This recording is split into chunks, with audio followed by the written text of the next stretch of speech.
कथेचं नाव आहे दैव देतं कर्म नेतं. एक अपंग लंगडा माणूस होता. त्याला चालता येत नव्हते. त्याला आसपासचे लोक फार चिडवायचे, त्याची खिल्ली उडवायचे, त्याच्यासमोर त्याची नक्कल करायचे. तो फार दुःखी राहायचा. एक दिवस देवाला त्याच्यावर दया आली.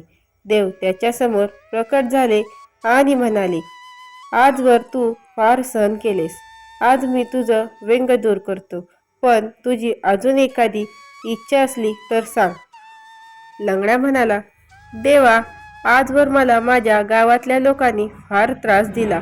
त्यामुळे तू त्या सर्वांना लंगडे कर. देव हे ऐकून नाराज झाले.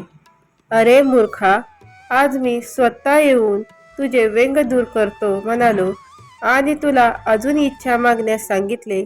तुला स्वतःसाठी आणखी उद्धार करण्याची संधी असताना तू मात्र दुसऱ्याचे वाईट चिंतोस.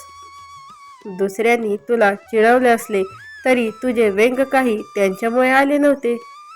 तू मात्र दुसऱ्यांना व्यंग यावे अशी इच्छा धरतोस.